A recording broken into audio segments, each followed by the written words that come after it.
यति बेला इन्द्रेणी कार्यक्रममा तपाईले देख्न सक्नुहुन्छ बहिनी रेखा पोखरेल सँगै दुईजना बहिनीहरू पनि हुनुहुन्छ। आज तीनजना बहिनीहरू जसलाई मैले तपाईहरु माझ देखाएको थिएँ, उहाँहरूको प्रतिभालाई ल्याएको थिएँ। आज तीनैजना बहिनीहरूको प्रस्तुति इन्द्रेणी कार्यक्रममा रहनेछ।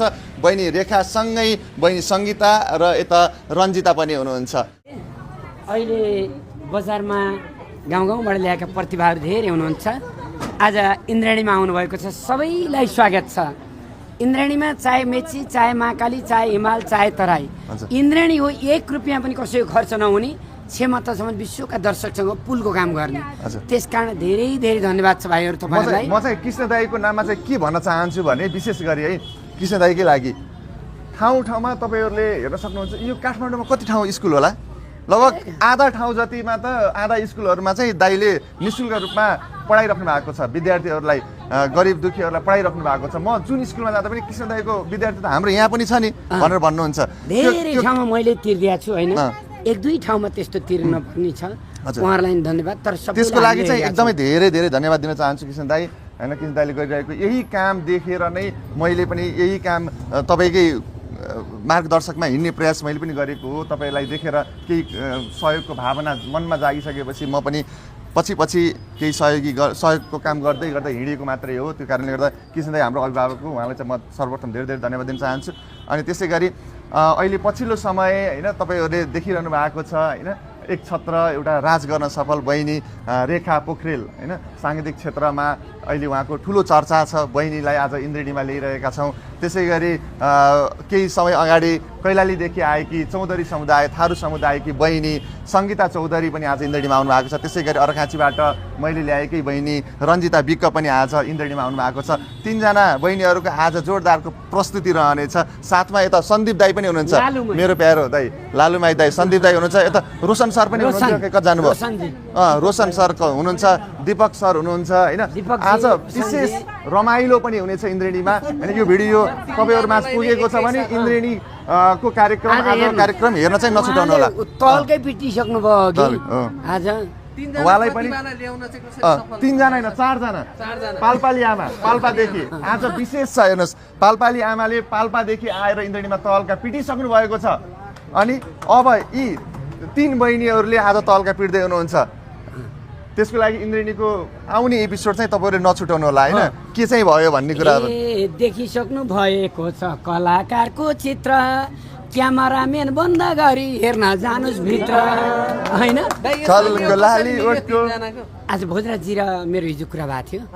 अनि त्यहाँबाट सबैजनालाई एकचोटि त्यो बहिनीहरूलाई धेरैतिरबाट भनेको थिएँ इन्द्रेणीमा एकचोटि लैजानुहोस् त, एकचोटि बोलाउनुहोस् न। उहाँहरू कस्तो तकडा ल्याउनु भएको छ भोजराजीले भन्नुभएको थियो। ल एकसाथ ल्याउँ न त सबैलाई भनेर हाम्रो त्यही कुरा भयो। बहिनी रञ्जिता त अस्ति नै आएर गीत पनि गाएर जानुभयो। उहाँको स्वर पनि असाध्यै राम्रो छ। अनि सङ्गीता त मेरै गाउँको हो, तराईको गाउँको एकदम। उसको र मेरो आधी घन्टाको फरक छ, घर हिँडेर जाँदा पनि होइन। सङ्गीता चौधरी बहिनीको। अनि हाम्रो रेखा बहिनी पनि अहिले त बजारमा जम्मै मैले हिजो रोशन भाइको, यो सन्दीपहरूको, उहाँ दीपकहरूको गीत उहाँसँग सुनिसकेका छु। तीनजना उत्तिकै एकदमै ट्यालेन्टेड। अब यो मिडियाको अगाडि चाहिँ एक लाइन टुक्का अब आफूले जे जान्नु भएको छ त्यो प्रतिभा सुनाइदिनुहोस् अनि हामी भित्र जान्छौँ होइन दाइ? ल उहाँहरूको लागि पनि कुन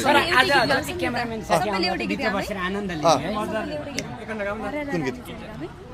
ल सबैजनाले तीनैजनाले एउटै गीत गाउने कुरा भयो होला। अनि त्यो उहाँलाई फेरि उहाँलाई नआउला बहिनीलाई सबैलाई। ल प्रकाश सपुतको गीत गाउनु खोज्नु, प्रकाशको चलचित्र नै आउनु लाग्छ, गाइदिनु ल। नलौ फुर्ती सुनसादी धनैको तिमी राम्रो छैनौ रे मनैको पछ्यौरी जति हो तिमीले तानेर फसाउन नखोज सोझी ठानेर। पछ्यौरी जति हो तिमीले तानेर फसाउन नखोज सोझी ठानेर। फसाउन नखोज सोझी ठानेर।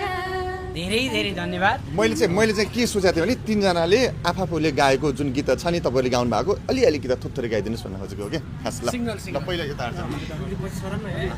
यो धडकन भित्र छौ तिमी मैले फेर्ने सास हौ तिमी मायाको बन्धनमा सधैँ बन्धन मेरो हात थामी ल यतातिर मैले चाहिँ जोसँग काम गरेको थिएँ शम्भु दादा सन्दीप दादा यहाँ दादा अनि रोशन दादा कसको गाउने भन्ने भयो अब?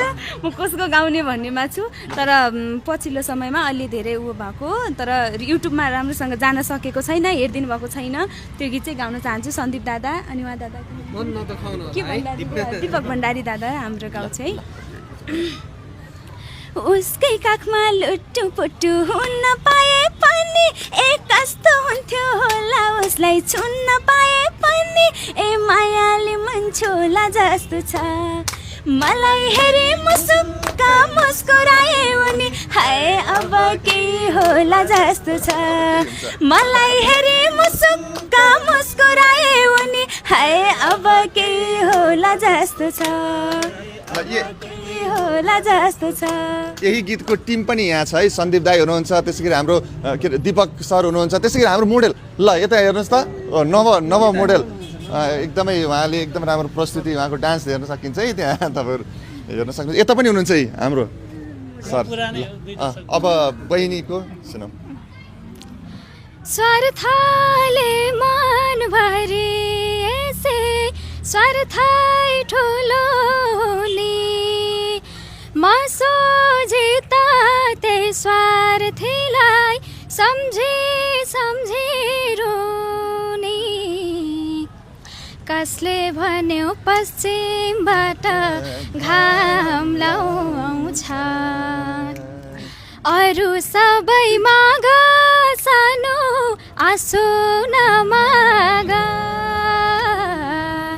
तिमीले छोडे पछि रुन काम लाउँछ ल भोजराज थापाले ल्याएको प्रतिभाहरू खै कहाँ छन् के गर्दैछन् भन्नेहरूलाई पनि यो उदाहरण हो होइन सङ्घर्ष गरिरहेका छन् जिन्दगी नै सङ्घर्ष हो खास परिभाषा नै जिन्दगीको परिभाषा सङ्घर्ष होइन दाइ सङ्घर्ष नगरिकन कृष्ण दाइ यहाँसम्म आउनु भएको छैन म पनि यहाँसम्म आएको छैन आज सङ्घर्ष गरिरहेका छन् उनीहरू एक दिन अवश्य पनि सफल हुनेछन् र सफल हुने क्रममा छन् बहिनी सङ्गीताले बिचबिचमा गीतहरू रेकर्ड गर्न काठमाडौँ आइरहनुहुन्छ र घरमा मम्मी एक्लै भएको कारणले गर्दा मम्मीलाई हेर्नलाई कैलाली पुगिहाल्नुहुन्छ रन्जिताको उस्तै छ अवस्था र अहिले एक छत्र राज गरिरहेकी रेखा अहिले मार्केटमा छिन् अब सङ्घर्ष गर्न सकिन् भने जम्छिन् नत्र भने उनी पनि घर फर्किनुपर्ने अवश्य आउला तर हामी चाहिँ एउटा पुल माध्यमको काम गरिरहेका छौँ यहाँसम्म ल्याएर बाटो देखाउने काम गरिरहेका छौँ अब बाटो